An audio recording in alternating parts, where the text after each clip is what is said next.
아주 오래전에 어떤 젊은 분이 상담이 필요하다고 늦은 시간에 제 방을 찾아왔습니다. 얼굴은 술을 드셨는지 벌겋게 달아오르고 또 상기되어 있는 그런 모습이었습니다. 그런 분들은 대체로 큰 도움을 요구하기도 하거나 또는 전과를 들먹이면서 도움을 요청하기도 합니다. 또 약봉지를 흔들면서 내가 죽을 병에 걸렸다라고 얘기하면서 도움을 요구하기도 하죠. 그런데 그분은 첫마디가 경제적인 도움을 내가 받기를 원하는 게 아닙니다. 그리고 운을 뗐습니다. 그러니까 절대로 목사님 오해하지는 말고 들으세요. 전 도와달라고 여기 찾아온 게 아닙니다. 라고 하는 겁니다. 그러면서 하는 말이 이제 자신은 인생의 막바지, 막장에 다다랐다라는 거예요. 그 비장함이 마치 자살할 것 같은, 또 마치 죽을 병에 걸려서 이제 얼마 살 의욕이 없는 그런 모습이었습니다. 그러면서 그분이 입을 열었습니다.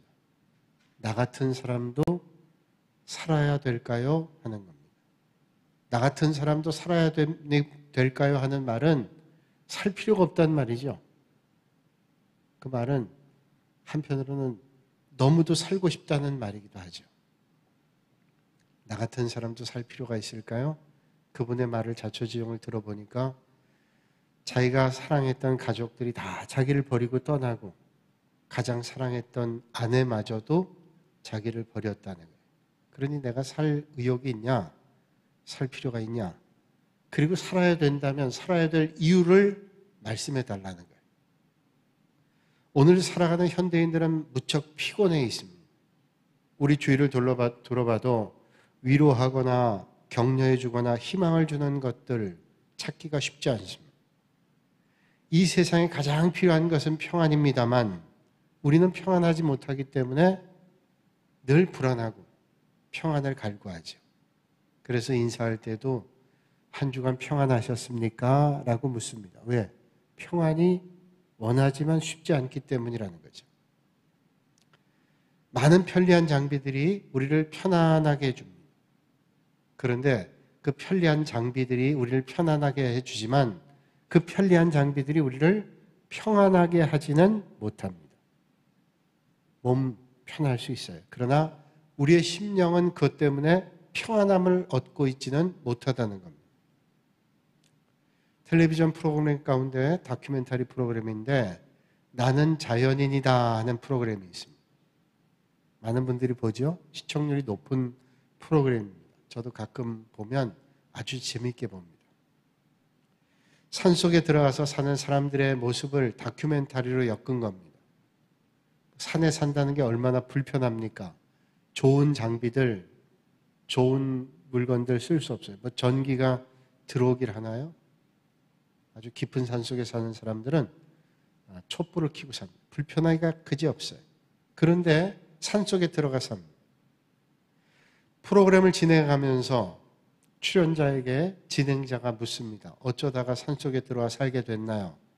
그러면 그분들이 말하기를 제가 병이 깊어가지고 세상에 있는 병원에선 병 고칠 방법이 없어서 그저 마지막 인생을 마무리해야 되겠다 들어온 사람이 있고 또 세상에 치료 방법은 안 되니 자연요법을 써보자 들어온 사람이 있고 또 세상에 사업하다 실패하고 가정에서 따돌림을 당하고 또 큰 잘못들을 해서 내가 사느니 산속에 있어야 되겠다 해서 들어온 사람들이 있다는 거예요. 그런데 그 프로그램에 출연한 사람들이 이구동성으로 똑같이 하는 말이 있습니다. 예전에 대도시에 살 때보다 지금 마음은 참 평안합니다. 불편하잖아요. 산속에서 따뜻한 물을 쓰기가 수월한가요? 뭐 음식을 어디서 사오기가 편할까요? 편하지 않습니다. 불편한 게 많은데 그렇게 평안하다는 거예요. 그렇습니다. 우리가 편리한 삶을 누리고 살면서도 많은 사람들이 평안을 놓치고 사는 시대를 우린 살아가고 있습니다. 많은 문명의 이기들이 우리를 편리하게 하는데 그 편리한 것만큼 우리가 평안하지가 못하다는 거예요. 심지어는 병든 데가 없는데도 아프기 시작합니다. 다 지치고 피곤해 있다는 거죠. 심령이 평안하지 않다는 거예요. 그러니까 아픈 데는 찾아봐도 없는데 몸은 또 아픈 겁니다. 지난 18세기에 영국이라는 나라는 5대양 6대주를 누비는 나라였어요. 많은 식민지를 만들었던 나라고 많은 배들을 만들어 띄웠습니다. 그런데 많은 배들이 나갔다가 침몰하는 경우가 많았습니다. 도대체 침몰의 원인이 뭔가? 사무엘 프림솔이라고 하는 사람이 연구를 했어요. 조사해서 영국의 의회에 제출해서 그게 법안이 통과되게 됩니다. 그 법안이 통과된 그 법의 내용은 로드라인이라는 로드라는 건 짐인데 적정 한계선이라는 것 말이죠. 그 배에 짐을 실을 때 배가 실어야 될 만한 양이 있습니다. 큰 배는 많이 실을 수 있지만 적은 배는 많이 실을 수 없죠. 그러니까 그 배에 따라서 얼마나 짐을 실을 수 있냐. 차로 얘기하면 적재정량이에요. 그러니까 로드라인이라는 것은 적재 한계선만큼 실어야 된다는 거예요. 지금도 배를 보면 배 밑바닥에 선이 거 있습니다. 그거는 거기만큼 짐을 실어야 된다는 거예요.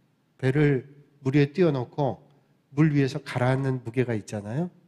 그 선에 넘어서면 안 된다는 거예요. 그 선을 넘어서면 배가 바람이 세게 불거나 또는 운항을 할 때 방향을 틀 때 넘어질 수 있다는 거예요. 세월호가 그런 경우죠. 균형을 놓치니까 넘어지는 겁니다. 그 적정 한계선이라 그러는데 이 선은 꼭 지켜야 됩니다. 이 생명선과 마찬가지. 우리 인생도 마찬가지입니다. 너무 무거운 짐을 지고 가면 조그만 풍랑이 와도 쓰러지죠. 넘어집니다. 힘겨워하게 됩니다. 그래서 그 무거운 짐을 내려놔야 된다는 말이죠. 그런데 우리가 이 땅에 살면서 무거운 짐을 지고 가지만 그 무거운 짐을 내려놓고 살아갈 수 없을 때가 너무도 많다는 거예요. 그래서 힘들어하고 지쳐합니다. 그런데 이 같은 세상을 향해서 오늘 주님의 말씀이 들려옵니다. 주님 말씀하시죠. 수고하고 무거운 짐진 자들아 다 내게로 오라. 내가 너희를 쉬게 하리라 말씀하고 계십니다. 주님 말씀은 우리가 도저히 불가능한 거, 노력해서 할 수 없는 거, 내 힘으로는 도저히 어떻게 할 수 없는 것을 주님은 요구하시지 않아요.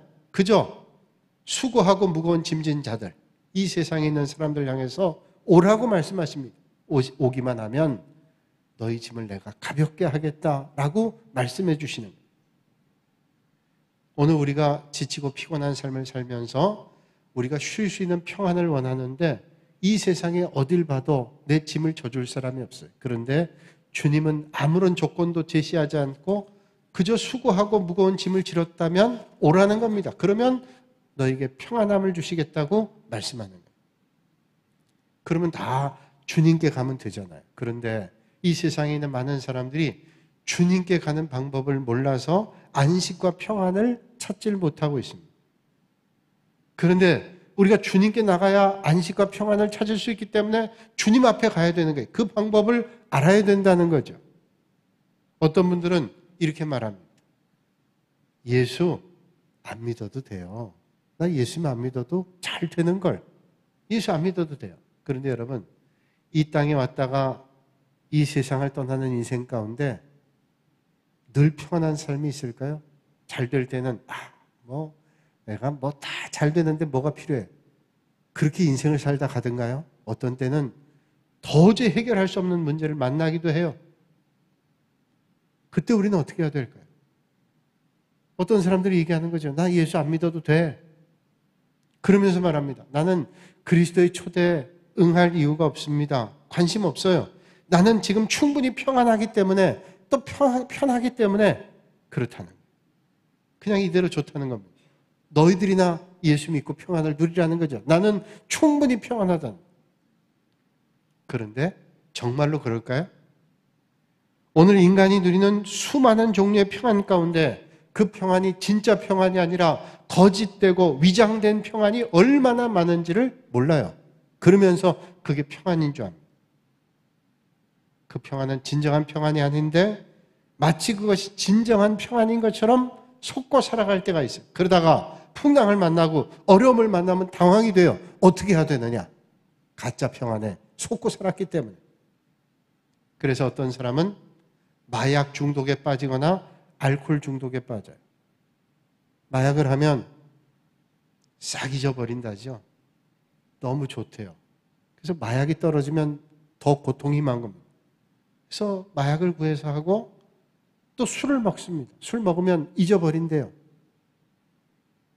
또 환상에 빠지기도 하죠. 현실을 잊어버리고 자기가 만든 세계에서 거짓된 평안을 찾고 있습니다. 이런 평안은 이 세상에 살다가 위기를 만나고 풍랑을 만나면 다 무너집니다. 가짜 평안에 지쳐 쓰러져요. 더 이상 살 기력이 없어요. 저를 만나겠다고 찾아온 사람처럼 내가 더 살아야 될 이유가 있을까요? 라는 질문밖에 할 것이 없습니다.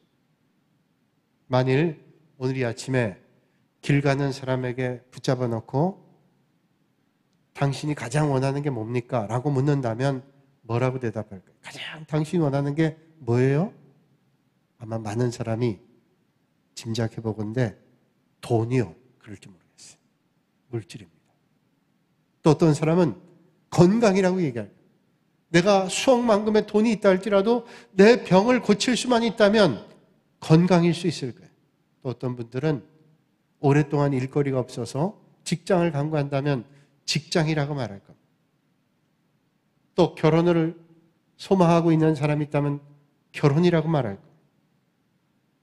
그러나 생각해 보면 아무리 좋은 배우자를 만나고 좋은 직장을 만나고 많은 물질을 모으고 건강이 있다 할지라도 평안이 없다면 무슨 의미가 있어요? 그러므로 많은 사람들이 근본적으로 필요한 것은 평안이란. 근데 물질, 건강, 직장 이런 것들에 내 눈이 뺏겨서 진짜 평안을 놓치고 그런 것들을 가지고 있다면 내가 평안한 것으로 착각하며 살다가 위기를 만나면 흔들리게 되지요. 넘어지게 된다. 문제는 이 세상에 그 무엇으로도 평안함을 얻을 수 없다는 데 있습니다. 부자가 돼서 좋은 집에 좋은 옷을 입고 좋은 차를 타고 다니면서 좋은 걸 사 먹으면 평안할 줄 알았는데 오래 가지 못하는 것을 깨닫게 되잖아요. 어떤 사람이 어느 마을에 가장 팔자 좋아 보이는 사람을 찾았습니다. 이분은 벼가 3천석이고 자식이 3남 5녀를 둔 다복한 가족에다 또 손자가 30명가량 되는 거예요. 누가 봐도 부귀 공명과 자녀의 복을 다 타고난 사람과 같았습니다. 이분이 그분에게 물었어요. 얼마나 행복하십니까? 제가 보기에는 이 마을에서 가장 다복하시고 복을 많이 받으신 분 같으세요. 그럼 보통 제가 복을 많이 받았어요. 이렇게 얘기해야 돼요. 그분이 펄쩍 뛰면서 얘기합니다. 나같이 세상에 팔자 사나운 사람이 어디 있어요? 아니 그게 무슨 말씀입니까? 나는 하루도 걱정이 빠진 날이 없습니다. 내가 벼썸이나 하는 탓으로 저를 뜯어먹겠다고 덤벼드는 사람이 부지기수요. 자식이라고 있는 자식들도 내가 있는 돈 때문에 일하지 않고 사는 모습을 보면 가슴이 아프다. 손자 있는 30명 손자가 나를 찾아오는 건 뭐예요? 내가 받아가려고 하는 것뿐이야. 다 손 내미는 녀석이지 나에게 진심의 사랑을 베푸는 자식은 하나도 없다. 그러니 내 팔자가 사납지 않아? 정말 그렇다면 팔자 사나운 거지. 세상에 그 무엇으로도 진정한 평안 찾을 수 없습니다. 세상에 어디에도 그런 관점을 가지고 평안을 찾을 수가 없다는 거예요. 그럼 어떻게 할까요? 그래서 평안이 없으니까 살다가 이 세상 떠나면 될까요? 그렇지 않죠. 오늘 주님이 그런 세상을 향해서 말씀합니다. 진정한 평안은 주님께 있다는 거예요. 수고하고 무거운 짐진 자들아 다 내게로 오라. 그러면 내가 너희를 쉬게 하겠다고 주님께서 초청하고 있습니다. 요한복음 14장 27절에 말씀합니다. 평안을 너희에게 끼치노니 곧 나의 평안을 너희에게 주노라. 내가 너희에게 주는 것은 세상이 주는 것과 같지 아니하나. 세상이 주는 평안과 비교할 수 없는 평안을 하나님께서 주시겠다는 거예요. 세상 평안 잠깐이지만 하나님이 주시는 평안, 진정한 평안은 영원합니다. 오늘 이 아침에 그런 영원한 평안을 받으시는 여러분들이 되시기를 주님의 이름으로 축복합니다. 세상 살던 사람은 좋은 집 구하기 애를 쓰죠. 새빵 살던 사람이 열심히 땀 흘려 애를 모아서 집을 샀어요. 13평짜리. 얼마나 좋은지 맨날 쓸고 닦고 했습니다. 그런데 그렇게 살기를 1년도 안 됐는데 집이 좁은 겁니다.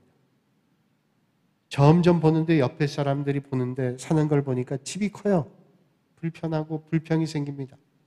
그래서 또 열심히 해서 20평, 30평 샀어요.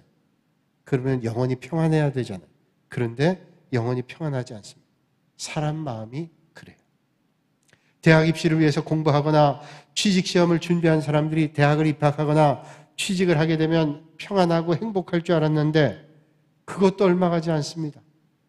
사랑하는 사람과 결혼해서 행복하게 살고 그저 헛간이라도 하나 있으면 행복할 줄 알았는데 그렇지 않은 사람이 주변에 부지기수입니다. 높은 자리, 인기 있는 자리에 오르면 원이 없을 것 같더니 그 자리에 서보니까 원이 없는 게 아니라 불안해서 살 수가 없대요. 여러분, 연예인들이 가장 큰 꿈이 있다면 뭡니까? 인기가 높아지는 거죠. 제가 예전에 연예인교회 섬길 때 연예인들하고 얘기를 많이 해봤는데 거긴 최고의 인기 있는 사람들 많아요. 근데 그분들이 하는 말이 다 이겁니다. 높은 인기를 얻게 되면 불안하대요. 왜 불안해요? 더 이상 올라갈 게 없고 내려갈 게 밖에 없거든요. 올라갈 땐 좋았는데 내려가기는 싫은 겁니다. 그런데 어떻게 안 내려가요? 불안해서 잠을 못 잔. 믿음이 없는 사람들은 그래서 인기가 떨어지면 죽잖아요. 여러분, 세상에 최고의 권력을 가지면 마음이 평안할 것 같죠? 이 땅에 최고의 권력을 가진 사람이 누굴까요? 아마 대통령일 거예요. 할 수 없는 게 많아도 할 수 있는 게 많습니다.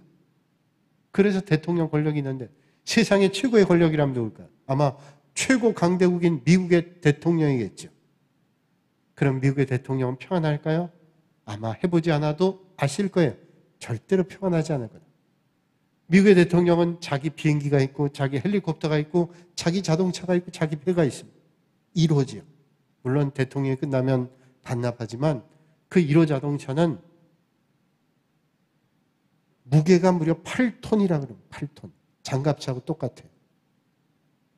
기름을 넣으면 기름을 넣고 얼마 가지도 못해요. 그런데 방탄으로 되어 있어서 어떤 공격에도 능히 이길 수 있고요. 바퀴 4개가 달려있는데 그 바퀴가 터져도 그 자동차는 110km 이상으로 주행할 수 있다. 얼마나 좋은 자동차예요.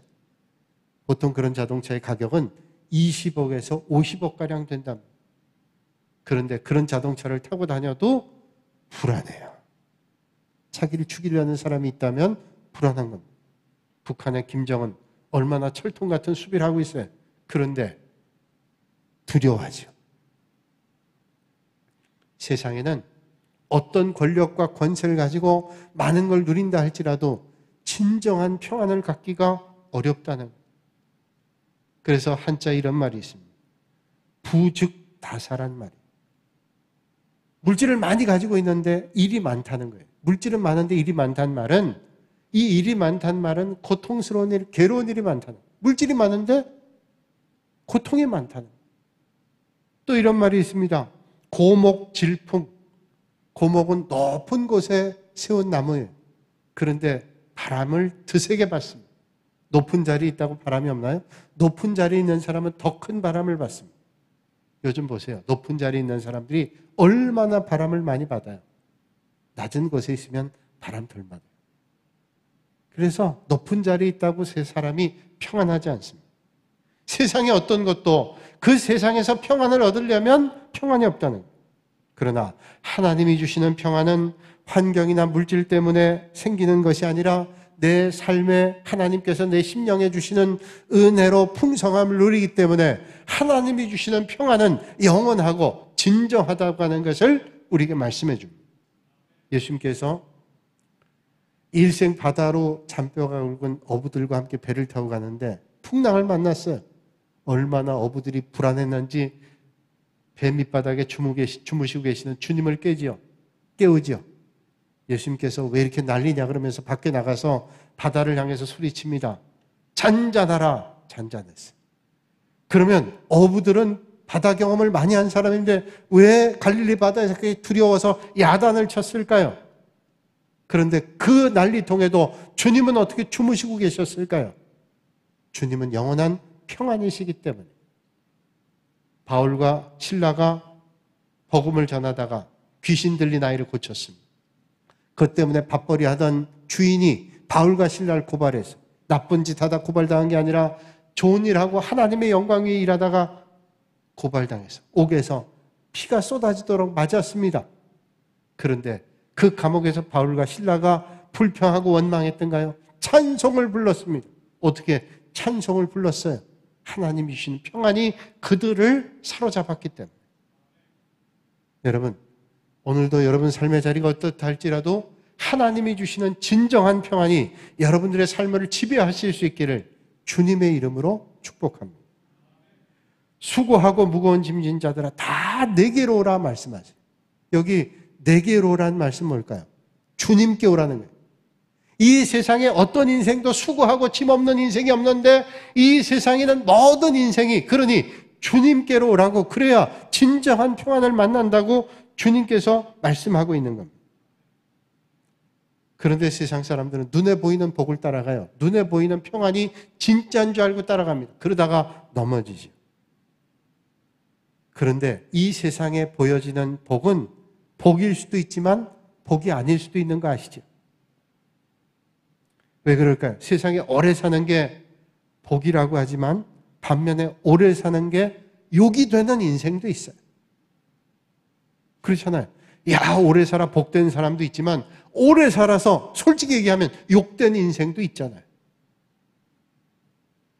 돈이 많은 게 복이죠. 없는 것보다 있는 게 복이잖아요. 그런데 그 돈이 잘못돼서 이게 복이 아니라 독이 될 때도 있잖아요. 그러니까 세상의 복은, 세상이 주는 평안은 꼭 평안이 영원할 수가 없다는 거예요. 그런데 주님은 평안을 주시겠다는, 그 말은 주님과 동행할 때 평안이 온다는 거예요. 사도행전 보면 베드로가 복음 전하다가 지치고 힘들고 어려움 당할 때 있어요. 그런데 그날 밤에도 베드로는 평안히 잤어요. 어떻게 해요? 평안을 주시는 주님을 알고 있기 때문에. 전쟁터에도 엄마 품속에 있는 아이는 잡니다. 어떻게 전쟁통에 아이가 자요? 엄마를 믿고 자는 거예요. 전쟁통에도 평안을 누리는 겁니다. 오늘 주님께서 내가 너희를 쉬게 하겠다는 말은 환경이 어떻다 할지라도 내가 너를 쉬게 할 수 있다. 내가 너를 평안하게 할 수 있다. 그러니 주님께로 가면 평안을 누릴 수 있다고 우리에게 말씀해 주시잖아요. 그럼 어떻게 해야 평안 누릴 수 있을까요? 첫째가 하나님과의 올바른 관계를 맺어야 평안할 수 있어요. 아무리 많은 걸 가지고 누려도요, 하나님과의 관계가 잘못되면 절대로 평안할 수 없어요. 부부 간에도 관계가 좋을 때 평안하죠. 부모 자식 간에도 관계가, 친구와도 마찬가지예요. 관계가 좋아야 평안하죠. 아무리 많은 걸 가지고 많은 걸 나눠도요, 관계가 안 좋으면 절대로 평안하지 않아요. 하나님과 관계가 안 좋으면 하나님께로부터 오는 평안을 우리는 받을 수 없어요. 그래서 하나님과의 관계가 가장 중요한 거예요. 그리고 자신과의 관계.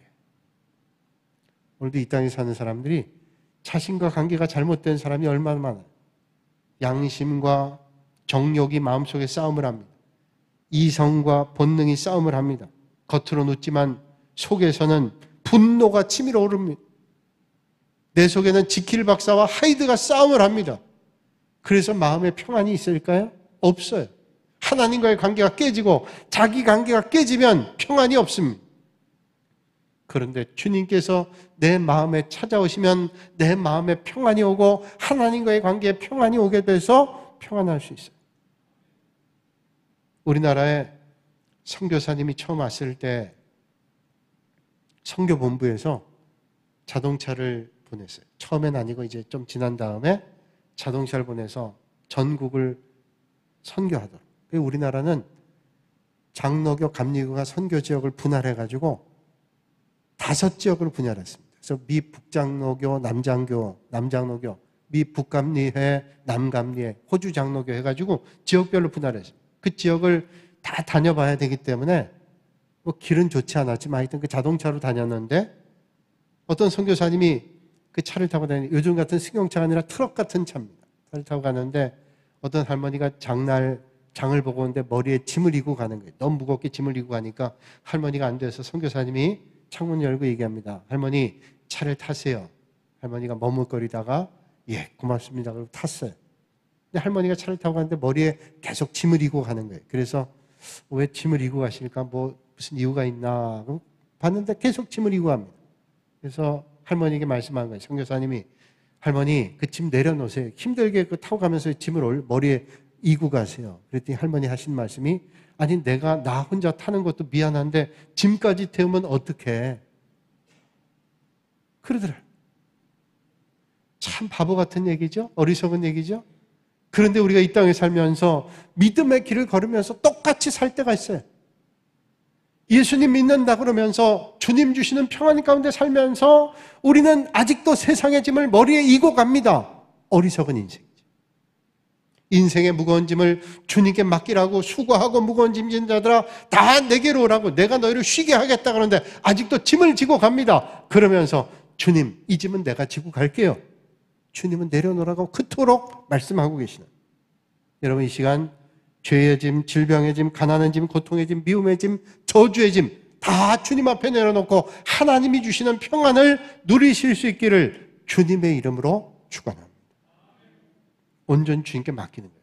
주님께서 다 맡기라고 말씀하시잖아요. 그러면 평안을 주시겠다고 말씀하죠. 무거운 짐을 지고 가는 사람은 절대로 평안을 누릴 수 없습니다. 내가 짐을 지고 있는 이상 절대로 평안이 없습니다. 오늘 만나는 나의 모든 문제를 해결할 수 있는 분은 주님이에요.